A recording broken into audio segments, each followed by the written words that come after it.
Прывітанне, шаноўныя гледачы, слухачы, спажывачы нашага падкаста «Усход-захад», падкаста пра Магілёў Гродна, Гродна і Магілёў, пра тое, што нас аб'ядноўвае і што раздзяляе, пра падабенствы і адрозненні ў гэтых двух выдатных беларускіх гарадоў. З вами, як заўсёды, мой калега Алексей Бацюкоў, краязнавец з Магілёва.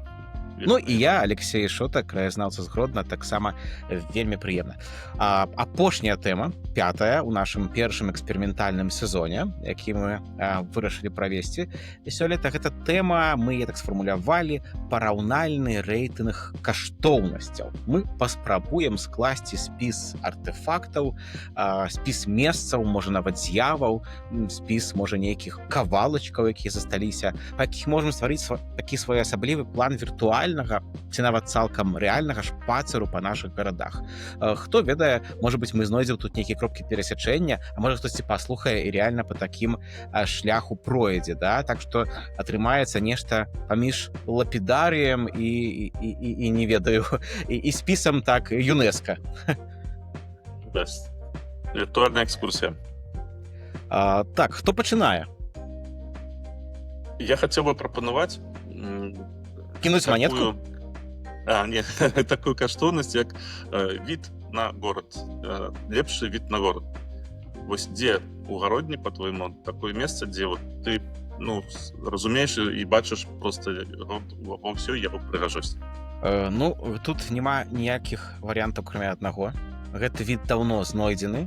Гэта знакамітае месца, там зараз аглядная пляцоўка, пра якую мы шмат казалі, і это адна з такіх штук, якія гарадскія ўлады зрабілі, паслухаўшы краязнаўцаў, гісторыкаў, экскурсаводаў. Не ідэальна, але зрабілі. Гэта кропка, з якой малявалі гродна мастакі, пачынаючы з 16 стагоддзя і малююць сёння. Гэта высокі левы бераг Нёмана, насупраць старога горада, там, дзе калісьці стаяла драўляная сінагога. Это, хто не ведае, пачытайце на канале Гродна 1127 у Тэлеграме, у нас быў прэдпост. Вось, гэта месца, з якога бачна панарама ўсяго горада, ўсяго гістарычнага цэнтра. І была нават аднойчы экскурсія. Калега мой, Ігор Лапеха, знакаміты гродзенскі экскурсавод, ён правёў экскурсію з аднаго месца, нікуды не ссоўваючыся. І ўвесь горад паказваў з гэта пагоркастай кропкі. І сапраўды мы можам параўноўваць, як Гродна адлюстроўвалі з таго месца. Самае знакамітае гэта Маціяс Цюнд, калі я не блытаю, так, аўтар гэтай рысунку, з якога гравюра была потым дэрыгаузераўская, так, у Германіі надрукаваная, 16 стагоддзя, так, сустрэча пасольстваў пад Гроднам. І пазней яна шмат разоў перамалёўвалася. Той жа Макоўскі, знакаміты, гравюра Макоўскага з таго месца, Напалеон Ордас, і куча яшчэ людзей, которых, можа, мы не ведаем па прозвішчах, якія-небудзь мастакі, якія там на базары прадаюць свае карціны. То есть гэта традыцыя стагоддзямі. І скайлайн гарадзенскі там самы лепшы і фактычна адзіны. Дарэчы, вось за яго і змагаліся. Не знаю, ці там цябе гэта закранула гісторыя, можа, ты чуў. Здаецца, 2 гады таму, калі я не блытаю, чарговы раз узгадалі пра забудову, яна зараз, в прынцыпе, вядзецца, забудову раёна вуліцы Каліноўскага, вуліцы Цёткі, гэта мікрараён Весенні. Ён, справа ў тым, што ён за каложай, за паркам каложскім, так навісае над гістарычным цэнтрам з таго боку. І была ідэя, што трэба будаваць, конечно, там 18-павярховікі, бо чым больш кватэр ты ўціснеш, тым больш прадаш іх, гэта ж выгадна. І высветлілася, што гэтыя 18-павярховікі будуць проста з-за каложы выставаць за дрэваў і гэты від псаваць. Вось, у левай частцы вось гэтага скайлайна гарадзенскага. І цяжка сказаць, што там зараз адбываецца, ці будзе 18 ці не паверхаў, але дыскусію ўдалося запусціць і, прынамсі, прымусіць тых архітэктараў Гродна жыў Буда задумацца, магчыма, перагледзець праекты, каб захаваць все-таки гэты аўтэнтычны від на горад, каб ён не быў псаваны шматпавярховікамі. Вось, неяк так. Цудоўна. Без варыянтаў. Я думаю, што у Магілёве, напэўна, тоже есть такое одно месца, ці не? Не, няма. У нас лепшы від, который открывается для гараджан, гэта будзе від на палавіну горада, на не на цэнтральную, не на старажытную частку горада, а на тую, которая пабудавана была ўжо ў савецкія часы на Заднепров'е. Гэта від з аглядальнай пляцоўкі таксама на савецкай плошчы. Зараз эта плошча называецца плошчай Славы. Перад ратушай шыкоўны від, потому што у нас вельмі прыгожы рэльеф. Наогул рэльефы беларускіх гарадоў гэта нейкая асобная казка. Калі ведаць, канечне, што гэта за гарады, дзе шукаць такія рэльефы. Напрыклад, я вельмі раю, больш за ўсё у Беларусі мяне ўразіў горад Слаўгарад сваім рэльефам і даляглядам шыкоўным просто, калі ты выходзіш на аглядальную пляцоўку. А там горад на пагорках, кшталтуе Крым? Зелёнае мора. Так. Ну, я не на пагорках, на высокім беразе Соша знаходзіцца. У нас прыкладна такая ж самая сітуацыя, то бок ты знаходзішся на высокім беразе Днепра, на высокім мысе, дзе паўстаў замак, потым астатні горад разросся, перед табой разліваецца жывапісна вельмі даліна Днепра, дзе Днепр перед табой такой робіць излучыну, выгін такі, вельмі все это ўражвае. Такім чынам ты глядзіш больш на прыроду, чым уласна на сам горад, а кропкі, з якіх мастакі пісалі Магілёў, вельмі розныя. Нярэдка гэта кропкі, которые зараз так забудаваныя, што ты просто будзеш стаяць упёрты ў сцяну, тут нічога не зможаш пабачыць. Гэта, напрыклад, самая старажытная гравюра з відам горада Магілёва 1702 года, дакладна датаваная, самая старажытная выява, уласна, Магілёва, з кнігі «Жыццё святых».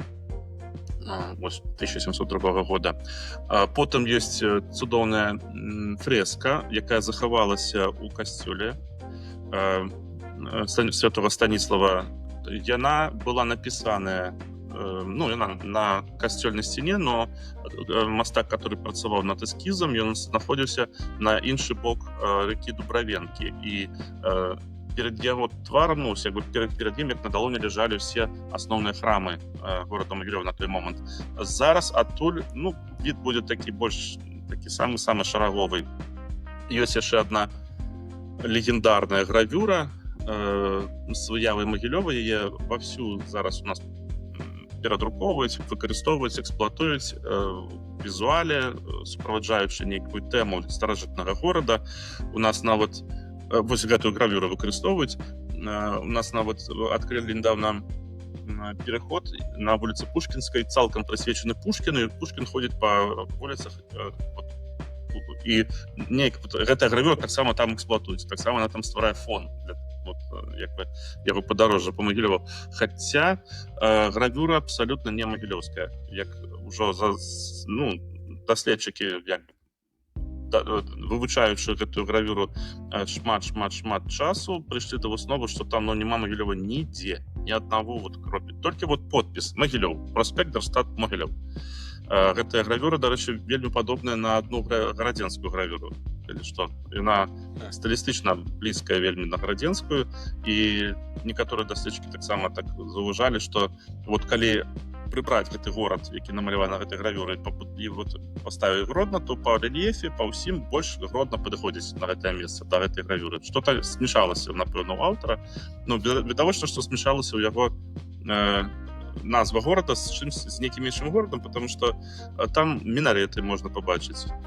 Там можна пабачыць, 2 ці 3 мінарэты, там дакладна, так выразна, бачна, што это, напэўна, нейкая паўднёва-славянская. У вас не было мінарэтаў?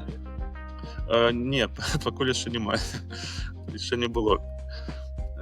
Можа, будуць. Нешта паўднёва-славянскае, напэўна, дзе сутыкаюцца вось гэтыя каталіцкія, праваслаўныя і мусульманскія святыні. Гэта штосьці з гэтых Балканаў, да, відаць? Хутчэй за ўсё. Я звяртаўся нават да аднаго даследчыка з Боснии, по-моему, с Боснии Герцеговины. Нашел его на LinkedIn, показал ему гравюру, може ваша? Не, кажу, у нас такого немає. Я сам шукав, не такого не знайшов. Есть одна, только покуль, больш-менш працоўная версия. Один доследчик подказал, что, по-моему, рельеф отповедае Братиславе. Рельеф на нашей гравюры отповедае Братиславе. Близкий, принамсі, до Братиславы. Логично, в принципе, Братислава — это логичный вариант. Да, ці вельмі цікава. Вось ты казаў пра тое, што гарады многія падобныя, там высокі бераг, від на горад, і узгадалася калісьці фотаздымак Віцебска, аўтарства такого фотографа яшчэ царскіх часоў Сергея Пракудзіна-Горскага, быў такі фотограф расійскі. У яго ёсць вядомае фота Віцебска, і оно вісела ў цэнтры Гродна, некае турыстычнае, на здаравенным транспаранце на ўсю сцену дома, типа Гродна запрашае. Ну і так, быццам бы стары замак, быццам бы вось что-то падобнае на Бровар, Гродзенскі, нейкая рака. Ну, все ж гарады аднолькавыя, але гэта відавочна быў від на Віцебск, а не на Гродна. Мы пра это напісалі. Гэта быў год 2014. Я зараз магу... Так, гэта было звязана з тым, з культурнай сталіцай Беларусі. Мы пра это ў першым эпізодзе размаўлялі. І вось яны зрабілі такую штуку рэкламную. Тады яшчэ наше выданне называлася «Твой стыль». Мы напісалі пра гэта, і праз нейкі час прыйшлося зняць іх. Відаць, хтосьці там, хто адказны быў за заказ гэтага плаката, ці там у аддзеле культуры, ці ідэалогіі, ці ў рэкламным аддзеле, ці ў архітэктурным. Ну, я не знаю, праз якого это праходзіла. Мусіў чалавек быць, конечно, я спадзяюся, наказан за такое. Вось, ну, мы не то, што хацелі кагосьці пакараць, але это было смешна. І яшчэ узгадалася, вось ты казаў пра рэльефы, яны такія цікавыя, розныя, і з такіх самых рэльефных для мяне і цікавых гарадоў, это вот наш з Гарадзеншчыны Новагрудак, конечно, потому что там ён просто неверагодна на холмах расположены, і нават за польскім часам, у 20-30 казалі, быццам бы туды ссылалі на далёкі ўсход чыноўнікаў, правініўшыхся, бо там холодна ў Новагрудку. Вось. А зараз гэтыя краявіды, гэтыя вот рэльефы, мноства пагоркаў, гэта вот пакута для маіх там сяброў, калегаў бегуноў, бо там ёсць забег, Новагрудская вандроўка. І там только 10 км, але ён даволі складаны, бо трэба пастаянна вверх-вниз бегаць. Ну, але это все я занадта далёка адышоў. Нейкае лірычнае адступленне. Пра віды мы пагаварылі, так? Ага. Што наступнае? Хацелі пра артефакты. Так, ну, гэта такі скайлайн гарадскі, і вось менавіта так панарама гарадская, ну гэта артефакт. Кажучы пра Гродна, вось гэтыя все знакамітыя малюнкі, перадусім гэта, канешне, гравюра Адельгаузера Тюнта, яна выкарыстоўваецца проста паўсюль. Это як у Гродна, куды не пойдзеш, все Нёман. Фабрыка там тытунёвая Нёман, гандлёвы цэнтр Нёман, што там яшчэ стадыён быў Нёман, яшчэ шклозавод Нёман, ну ладно, да Бярозаўцы. Караці, все называется Нёман. Абутковая фабрика Нёман, гатэль, 2 гатэлі Нёман, их можно пераблытаць, рэстаран Нёман, все Нёман. І тое самае пастаянна ў нейкім візуале, у брэндзіраванні выкарыстоўваецца гэта гравюра Адельгаузера Тюнта аднолькавая на ўсім, і лепіць на ўсё, што заўгодна. Вось, так што это, напэўна, важна было абмеркаваць. І яшчэ я ўзгадаў, скончыць каб эту тэму, самы лепшы від на Гродна, такі падумаўся жарт, што гэта з даху аблвыканкама, напэўна, бо не бачна аблвыканкама тады. Ну, гэта як пра Парыж, самы лепшы від на Парыж з Эйфелевай вежы, бо тады не бачна самой Эйфелевай вежы. Вось, это уже... На гэтым, думаю, скончым, перайдзем далей. Што далей было? Ну, я бы, может быть, трошечки все-таки дополнил. Рекомендую. Давай. Да, рекомендую менавіта все-таки гэтую аглядальную пляцоўку, паколькі яна вельмі зручна лагістычна. Ты знаходзішся адначасова ў гістарычным цэнтры, побач ратуша, побач абласны краязнаўчы музей, побач парк. У нас у Магілёве ўсяго, ну, зараз что-то спрабуюць зрабіць кшталту парка, але гэта гіблае дзела. У нас адзін усяго больш-менш арганізаваны парк быў, правда, яго ўжо сапсавалі, там пабудавалі царкву, царква стала выпільваць дрэвы вакол сябе. А так гэта быў, ну, такі першы арганізаваны парк у Магілёве наогул яшчэ ў 19 стагоддзі. А астатняе ўсё, што вся зелёная зона, гэта скверы. Сталі будаваць парк Падніколье, пры гэтым, ну, як у нас любяць, парк будавалі шляхам спілавання дрэў старых, а пасадзілі новыя з упэўненасцю, што новыя вырастуць, і вырастуць вот лепш, чым старыя, і хутчэй, хутка ўжо. Ну, а зараз там просто такая, ходзіш под сонцам, там, значит, тебя пячэ, там дождь, и все такое. Но пригожая лестница, вот там только для лестницы. Лестница никуда не веде, она веде просто вниз. Все. Ну, сама окей, а калі ты спусцішся ўніз, што будзе? Ты куды сціш патрапіш? Ну, будешь глядзець на гэтую лестницу. І назад можна толькі вярнуцца наверх, так? На выкладзеную пліткай пляцоўку, дзе там зрэчаць нейкія ці дрэўцы, і ўжо напэўна, гадоў 7 усе гарадскія начальнікі апантаны тым, каб заставіць гэтую паркавую зону рознымі малымі формамі.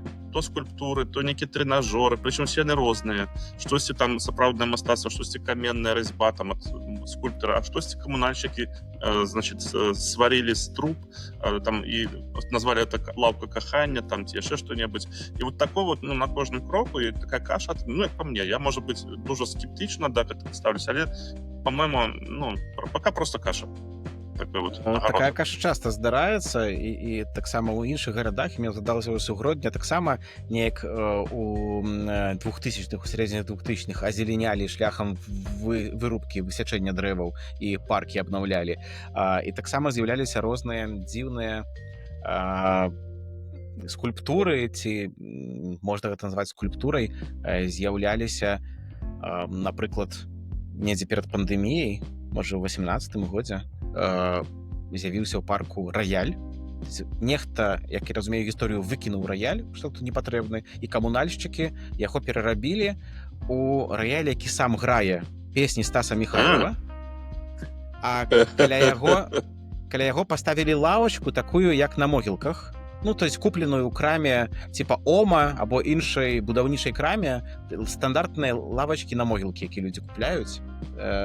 І все гэта, сам раяль абклалі такім штучным газонам зялёным, які таксама часта выкарыстоўваецца, на жаль, на могілках. І від быў вельмі дзіўны. Вось, і такія гісторыі ёсць. Да, ёсць таксама у нас глобус у цэнтры Гродна, які таксама вось пераварены камунальшчыкамі, мне здаецца, з нейка такого куба металічнага. Ну, карацей, это прям хвароба, я думаю, многіх гарадоў беларускіх. Да, артефакты, которые мы зараз абмяркоўваем, это даволі сучасныя рэчы. Мне с недавних могилевских артефактов, которые, ну, просто поражают воображение, значит, это вертикальная велопарковка. Я прочитал на сайте Могилёв Медиа, что это, пробачьте, слухачи, херабора. Ну, есть такая, да, думка. Просто, ну, яна займае месца на велосипедаў 10 хорошых. На яе памяшчаецца 6. Ёй ніхто не карыстаецца. Яна просто стаіць у самом цэнтры горада каля галоўнага гандлёвага цэнтра атрыума. Яна оранжевая, яе зрабілі такой кіткай оранжевай спецыяльна, каб падкрэсліць. Глядзіце, якая прыгажосць. Вы просто, ну, павінны адчуць зараз, што гэта за цудам мы тут зрабілі. Гэта зрабіў Могилёўскі ліфтавы завод, Могилёў ліфтмаш, дырэктар якога, генеральны дырэктар якога стаў потым старшыня гарвыканкама. Магчыма, што вот этот вот такія падарункі гораду таксама мелі нейкае значэнне. Чертков.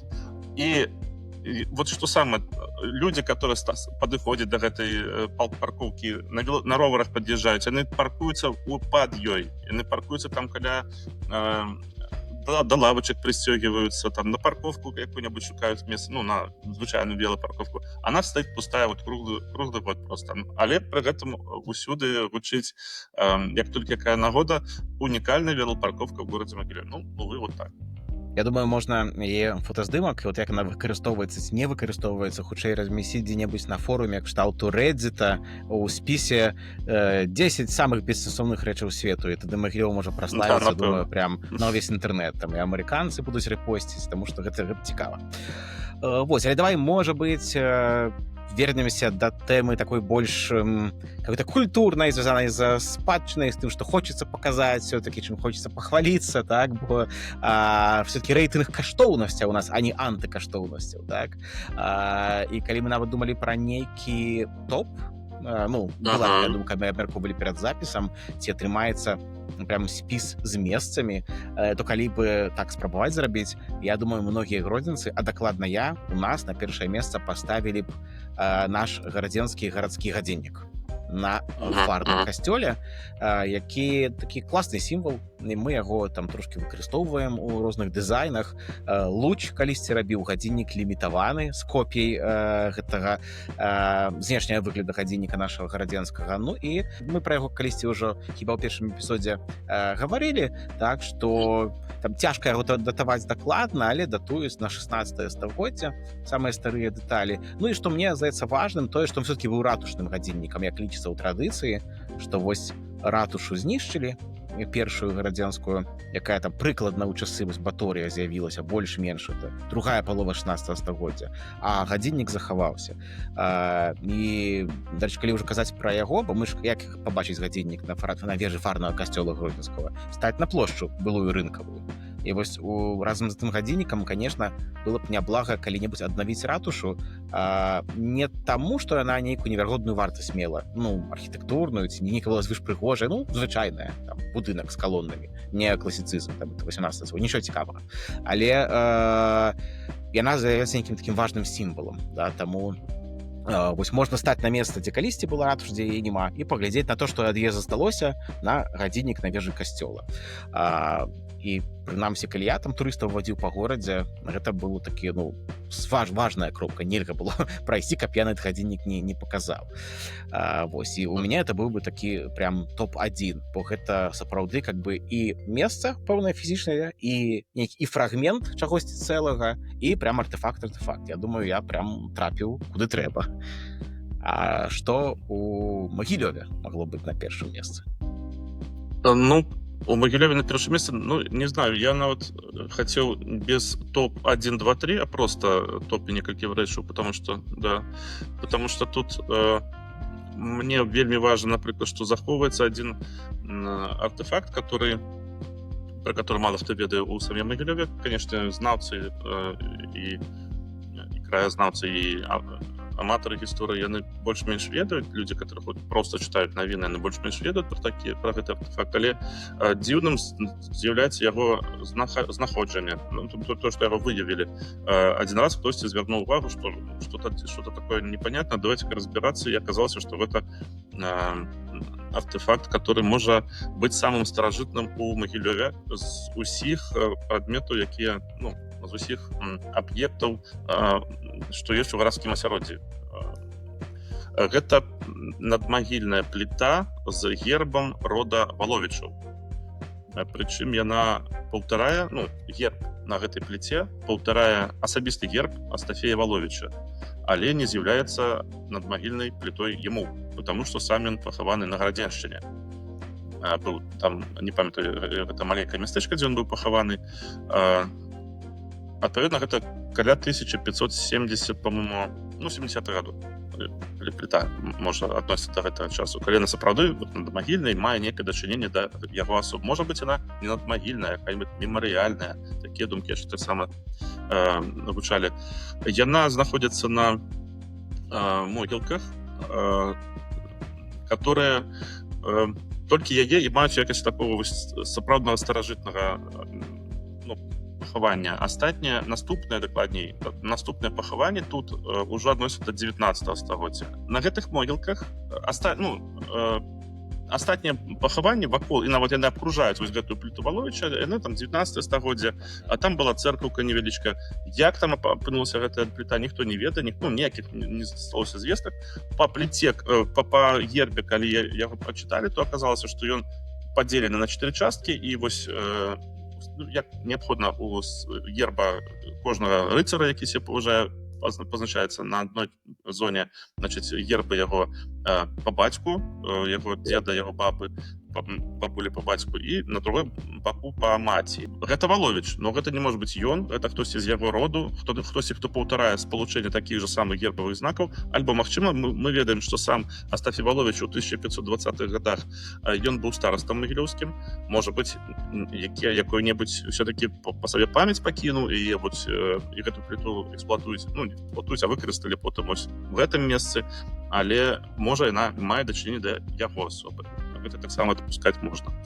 Вось гэта спрабаваў напэўна хутенька знайсці, дзе гэты Валовіч пахаваны. Ну, Валовічаў троху было розных, ці гэта той, ці не той, я магу Астафей. памыляцца, але вось это 16 Астафей. стагоддзе. Астафей 16 стагоддзя, так, значит, это ён. Канкрэтна Астафей, так. Пахаваны ў вёсцы Сідра у Польшчы, каля Сакулкі пад Беластокам. Так што да, гарадзеншчына ў пэўным Можа сэнсе. быць. Толькі тая гарадзеншчына, Можа што быць. засталася ў Польшчы пасля другой сусветнай. О, дарэчы, я магу з'ездзіць, нават паглядзець на яго пахаванне. Так, это добрая ідэя. Вось гэтая пліта, яна была знойдзена як вот падчас прагулак краязнаўцамі дзе-то ў 80-х годах. Потым она зарастала травой. Хтосьці заўважаў яе зноўку, яе пачыналі ачышчаць ад гэтай травы, зноўку адкрывалі гэтую пліту, і у навінах на сайтах паяўлялася знойдзеная, згубленая пліта Валовіча. І колькі так разоў яе знаходзілі? Я налічыў 4 разы, па-моему, яе так знаходзілі.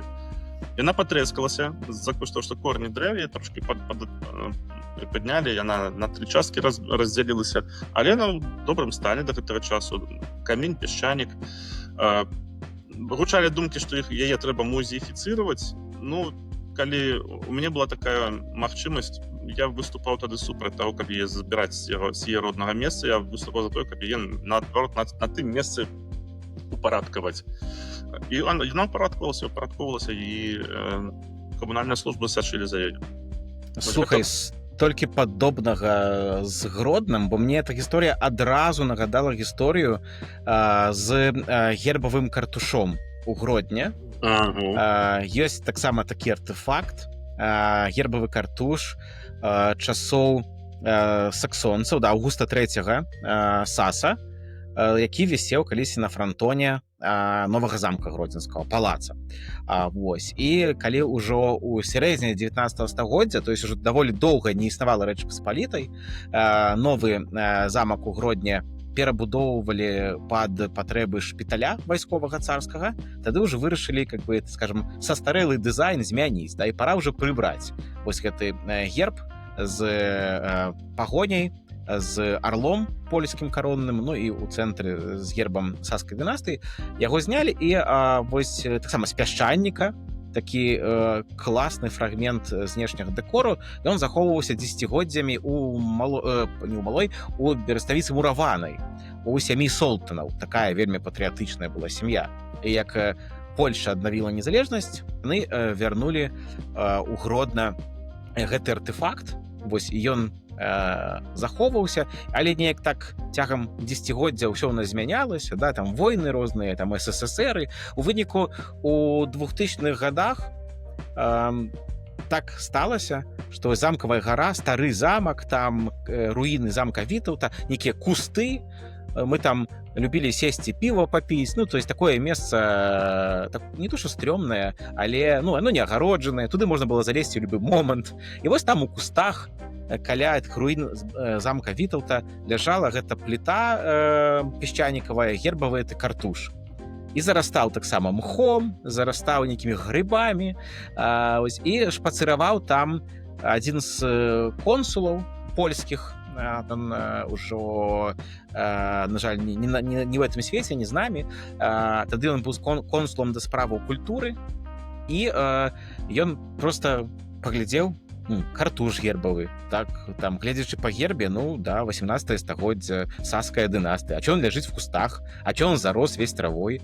Такія пытанні нарадзіліся ў галаве, ён падняў эту тэму, яго ў выніку адчысцілі, выцягнулі, паклалі там недзе на уваход у новы замак, а праз нейкі час, вось калі гэты консул уже вярнуўся ў Польшу і працаваў у міністэрстве спадчыны, так, міністэрстве культуры і нацыянальнай спадчыны Польшчы, ён там нейкі міні-гранцік прабіў і вярнуўся ў Гродна на пару дзён са спецыялістамі, якія гэты песчанік прям так выдатна адчысцілі і паставілі на пастаменты. Вось ён, атрымаецца, быў музеіфікаваны, да? То есть ён стаіць справа ад уваходу ў новы замак цяпер з таблічкай такой, што вось гэта герб, які вісеў калісьці на франтоне, гэта герб такіх часоў, вось ён не быў страчаны, а так ён дзесяцігоддзямі ляжаў вось у гэтых кустах. Ты мне жутка парадаваў з гэтым расповедам, што ён добра так, значит, адбылося ўсё з гэтым картушом у выніку, потому что я вспоминаю, як годзе ў 2008 чытаў я один часопіс расійскі навуковы аб імперію, дзе быў разгорнуты артыкул пра спадчыну Рэчы Паспалітай і Вялікага княства Літоўскага, і аўтар гэтага артыкула, расійскі навуковец, ён размясціў фотаздымак з тым самым гербам у Гродні, градзенскім гербам з гэтым картушом, про які ты расказваеш, дзе ён сфотаграфаваны быў на траве, просто пасярод там, на зямлі. Я так тады зацікавіўся гэтай тэмы, напісаў у газету «Наша Ніва» з пытаннем, што цяпер з гэтым картушом. Газета дазванілася да вашага дырэктара тагачаснага музея Кітуркі, па-мойму. Ну, ён не тагачасны, ён вечны і нязменны ўжо шмат гадоў. А ўсё яшчэ? Канешне. Цудоўна. Вось, дазванілася да дырэктара і высветлілася, так, сапраўды, ён пацвердзіў, так, у нас такая ляжыць пліта, да, у нас каля там нейкіх руін захоўваецца ў кустах. Яна справа ад брамы старога замка ляжала, так. Цудоўна, што такі лёс у яе.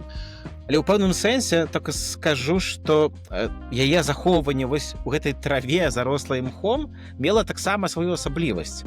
Калі ты як экскурсавод турыстаў туды вадзіў, гэта быў такі дзіўны экспірыенс. Вось, глядзіце, тут аскепак там былой велічы нашай. У любой краіне, хутчэй за ўсё, ён быў бы нейкім чынам адноўлены ці не валяўся б, быццам бы кавалак будаўнічага смецця, а ў нас ляжыць. І гэта стварала неверагоднае адчуванне ў турыстаў. Такое неразумення, чаму так. Все, умолкаю. Да, абсолютно. Ты нечто хотел сказать, я тебя перебил. Да, просто хотел сказать, думаю, что ты... Хотел сказать, что уже, коли мы до другого переходим артефакта, тогда я назову у нас у Могилеве, тут не то, что не сціпласць некаторую праяўляю і маю дачыненне асабіста да гэтага артефакта, але все ж таки з аб'ектыўных прычын думаю, што в якасці аднаго з важнейшых артефактаў не толькі для Могилёва, но і в прынцыпе для Беларусі надо лічыць арыгінальны экземпляр статута ВКЛ, который захоўваецца ў Могилёўскай ратушы. Гэта найвышэйшае дасягненне беларускай прававой думкі, в прынцыпе цывілізацыйнае дасягненне беларускага народа, на якое абапіраецца да гэтага часу сусветная юрыспрудэнцыя, да гэтага часу вывучаючы дэманструюць, не то што з яго бяруць прыклад дагэтуль, але бралі прыклад доўгі час. Зараз ты не літвінізмам займаешься выпадкова? Может быть. Потому что... Это легко и приятно. Я бы, может, критично троху выказаўся ў бок статуту. Все-таки на той момант ён, знаеш, і умацоўваў закабаліванне амаль там рабства сялян і наогул, я не знаю, ці ён быў такі прагрэсіўны.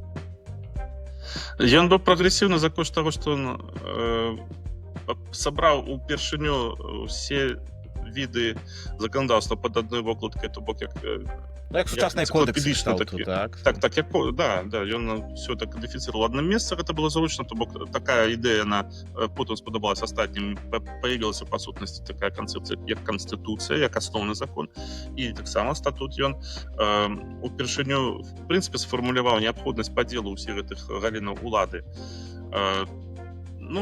Конкретна, наколькі ён быў прагрэсіўным па сваіх некаторых палажэннях, тут толькі спецыялісты раскажуць, я тут не з'яўляюся на гэты конт спецыялістам, але прыслухаўся, не памятаю, можа это абмяркоўвалі па зайцане, я прыслухаўся да аднаго спецыяліста, который у сваёй такой нішавай галіне разгледзеў статут. Это доктор-псіхіатр, мы з ім пэўны час нават зрабілі сумесную адну публікацыю. Ён расказаў, што упершыню менавіта ў статутах паявілася кодификация такой з'явы, як недзеяздольныя людзі. Дагэтуль недзеяздольнасць яна улічвалася, ведалі, разумелі, што такое бывае, але менавіта заканадаўча абмежаваць гэтых людзей ніхто в іншых краінах не здагадаўся, а менавіта ў статутах было сказано, што гэтыя людзі яны не могуць выступаць у судзе. Яны не могуць, напрыклад, іх слова нельга прымаць на судзе ў якасці словаў сведкаў. Ім нельга даваць спадчыну. Спадчына павінна пераходзіць не ім асабіста, потому што яны могуць з ёй лёгка расстацца, она павінна пераходзіць да людзей, которые апякаюць гэтых людзей недзеяздольных. Вось, ну, Окей, тады забіраю свае словы назад, тады атрымліваецца гэта сапраўды у пэўных сферах гэта неверагодна прагрэсіўна, да.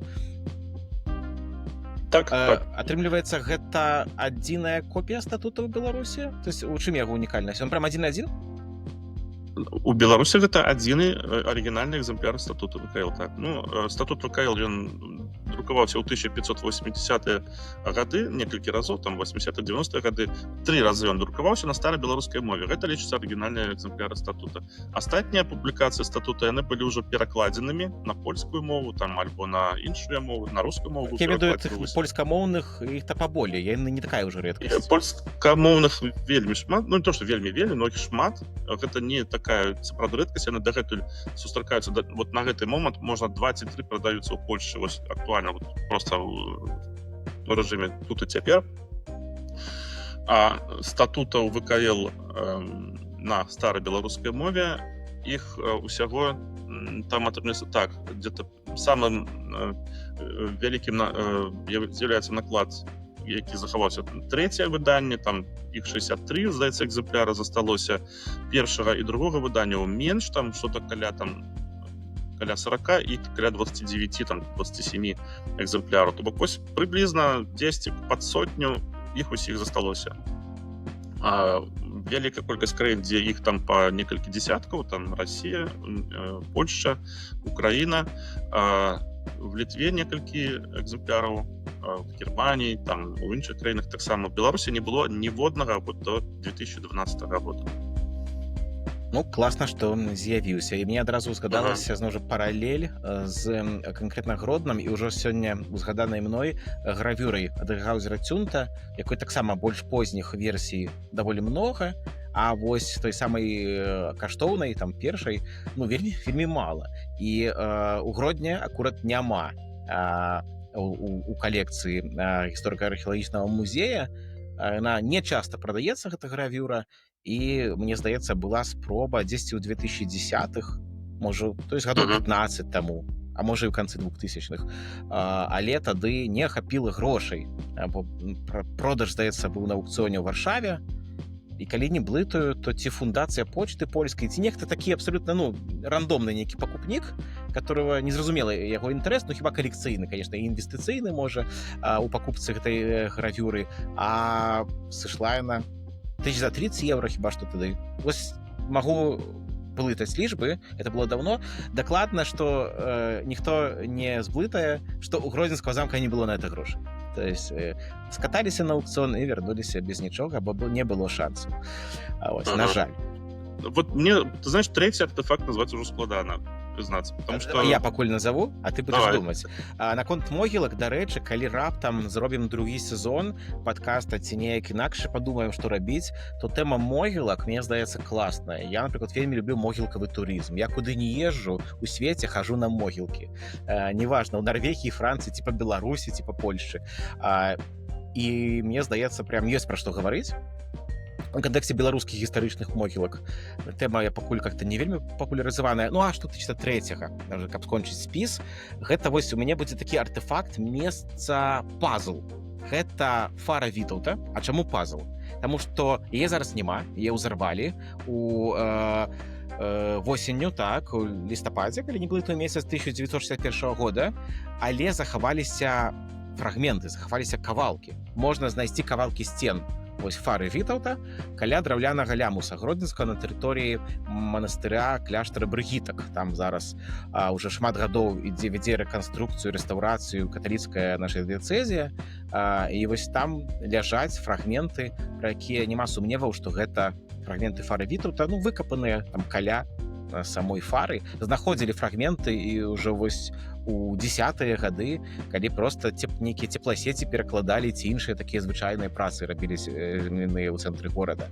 Захаваліся іконы з часоў, калі гэта быў Сафійскі сабор праваслаўны, яны знаходзяцца ў сённяшнім саборы праваслаўным на Ажэшкі, Свята-Пакроўскім. Так? Захаваўся арган з міжваеннай Фары Вітаўта, калі яна зноў была каталіцкай, ён з'яўляецца сёння арганам у катэдры, у катэдральным касцёле. Вось это арган, які ствараўся міжваенны час для Фары Вітаўта. То бок такіх элементаў, іх, напэўна, яшчэ больш. Калі казаць пра нейкія асобныя дробныя элементы, нейкі крыж, нейкі там абраз меншага памеру, магчыма, там нейкі імшал. Я думаю, што яны дзе-то яшчэ ёсць. І вось, але гэта самае вядомае, бо кавалак сцяны ці арган — это штосьці такое, што бачнае. І вось можна прайсціся па горадзе, і хоць няма Фары Вітаўта, то нейкія там адчуць, пабачыць, сабраць па кавалачках. Мне здаецца, гэта цікава. Дарэчы, не бачыў я такой турыстычнай сцежкі, нейкага турыстычнага маршрута. Вось сабяры па кавалках Фары Вітаўта. Калі слухае хтосьці з экскурсаводаў гродзенскіх нас зараз, дарю. Калі я не знаю, наколькі яна рэалізуемая, яна мне прилетела ў галаву літаральна ў час запісу. Але магчыма рэалізуемая. Вось, мне здаецца, гэта цікава. Ну, што ж, мне, можа быць, і прыйшла ў галаву думка, канешне, гэта будзе такі артефакт толькі вот у запазычанні тваёй ідэі. Аднойчы у нас былі работы на месцы Богоявленскай царквы, которая у самым цэнтры старажытнага Магілёва стаяла, узвышалася, яна вельмі шыкоўная тады. Яна, ну, у Магілёве была свая школа дойлідства, сфарміраваная у пачатку все-таки 17-го стагоддзя, на працягу 17-го стагоддзя яна здзейснілася, рэалізавалася гэтая школа дойлідства. Магілёўская школа, паракальная школа дойлідства. Захаваўся адзін экземпляр, адзін помнік гэтай школы, гэта Мікалаеўская царква і комплекс Мікалаеўскага манастыра, падмікольскага манастыра. А вось Богоявленскі манастыр, ён быў амаль што такі ж, як вось Мікалаеўская царква, толькі больш велічны. І гэта, класіка магілёўскага барока, калі крыжова-купальны храм, што адпавядае праваслаўнай традыцыі, унутры мае аб'ём трохнефнай базілікі. Цэнтральная частка гэтага аб'ёма, яна паўтарае каталіцкую трохнефную базіліку. Такое спалучэнне незвычайнае для праваслаўнай царквы. Тады людзі думалі, што это нармальна, не з'яўляецца адступленнем ад традыцыі. Напэўна, запазычылі гэта дзесьці на Кіеўшчыне, ёсць такая ідэя, але, надо яшчэ далей, гэта яшчэ вывучаецца. Дык вось, кавалачак гэтай Богоявленскай царквы захаваўся, наколькі нам вядома. Рабілі работнікі рамонтныя работы у двары таго дома, дзе стаяла гэтая царква, і выкідалі на паверхню такую мраморную апрацаваную частку нейкай калонны. Потым яе адклалі ў кусты. Яна ў гэтых кустах, там такая з двух частак, зараз она ўжо расколатая, з двух частак такая пліта. Відно, што нейкае ёсць аздабленне па гэтым мармуры. Ляжала ў кустах, потым яе пераклалі, і яна зараз знаходзіцца недалёка ад музея гісторыі Магілёва, за ратушай, там на газончыку, каля яшчэ аднаго будынка па адрасе Ленінская 5А, філіала гэтага ж самага музея гісторыі Магілёва. Яна як бы, такі маленькі аскепак, магчыма, аскепак ад той самай велічы Богоявленскай царквы. Ён неяк падпісаны? Прынамсі, не быў. То есть бок звычайны там чалавек, які ідзе побач, наўрад ці мае шанец здагадацца, што гэта. Шкада, потому што вот зараз для мяне это было адкрыццё, што сказаў, што была нейкая барочная школа Магілёва. То есть, нам з пункту гледжання гарадзенскага это неяк як пра Марс нейкія байкі. У сэнсе, што я б ніколі не падумаў, што ў Магілёве была свая барочная школа. Это вельмі крута, проста чамусьці зусім не раскручана. Першы раз пра гэта чую.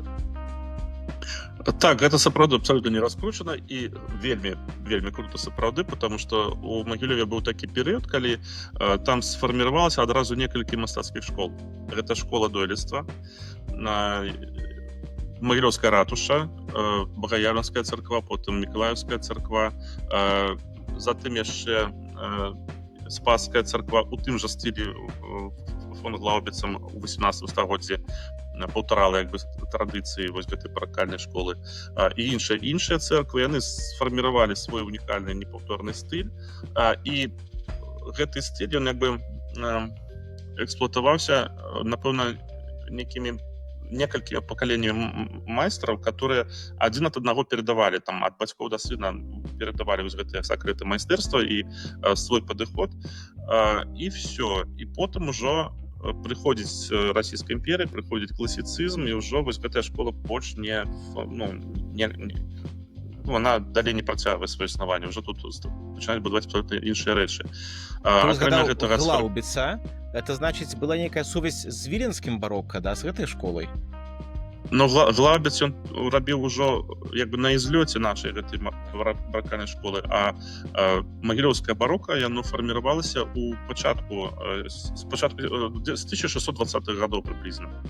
Ну, я чытаў матэрыял Вадзіма Глінніка, вядомага спецыяліста па архітэктурнай спадчыне, які мяркуе, што такая была, напэўна, схема. Нейкая невялікая група майстроў спачатку атрымала замову на будаўніцтва Куцеінскага манастыра, дакладней царквы пры Куцеінскім манастыры, і успрымала ў якасці найбольш адпаведнай нормы нейкую царкву на Кіеўшчыне. І там, як бы успрыняўшы яе як такую сапраўдную норму, форму, якую неабходна паўтараць, зрабіла Куцеінскую царкву, а потым развівала тыя ж самыя ідэі ўжо ў Магілёве, потому што ў Магілёве тады нельга было будаваць. Канкрэтна ў гэтыя часы тады Магілёў удзельнічаў у тым, што не пускал Ясафата Кунцевіча, по нему грозился по Ясафату Кунцевичу там з гармат страляць, по гэтаму Магілёву забаранілі дойлідства культавае, і такім чынам як бы першае паяўленне новых праваслаўных храмаў, оно было не ў Магілёве, а ў Куцені, вось у гэтай традыцыі, а потым ужо ў Магілёве, калі дазволілі, то сталі будаваць вось цэрквы так, як хацелі. А хацелі яны менавіта такую форму, і яна і сфарміравала, па суці, вось такі лакальную форму барока, праваслаўнага барока. Атрымліваецца, што у развіцці там беларускага барока і новую яго гісторыі у Магілёва роля значна большая, чым можна было падумаць. Ну, можа быць. Так это толькі школа дойлідства, яшчэ школа гравюры, яшчэ школа іканапісання, абсолютно ў той жа самы час фарміруецца. І все яны навукова прызнаны як самастойны і такі як лакальны феномен, духоўны лакальны феномен. Круто, мы зноў амаль 50 хвілін прагаварылі, гэта ўжо другі такі доўгі выпуск, пара, напэўна, закругляцца, каб нашыя слухачы не надта стаміліся, і сапраўды у нас атрымаўся, так як я думаў з самага пачатку, такі вось лапідарый, такая некая экспазіцыя з кавалкаў, так, з рэштак, з помнікаў, скульптураў, аскепкаў, вось, і такі, как это сказаць, калейдаскоп атрымаўся у пэўным сэнсе, хорошы, мне было цікава, і адкрыцці для сябе таксама зрабіў. Дзякую ўсім нашым слухачам, гледачам, спажывачам нашага контенту. Спадзяюся, і вам было цікава цягам гэтых 5 эпізодаў. Пакідайце каментарыі, лайкайце, дзеліцеся з сябрамі, і калі ўсё будзе добра, то будзе калі-небудзь, можа, і другі сезон. Пішыце, што б вы хацелі пачуць. Дзякую вялікі за ўвагу, дзякую, Алексей. Было вельмі прыемна, таксама было вельмі цікава. Пачуемся, да сустрэчы. Убачымся, да сустрэчы.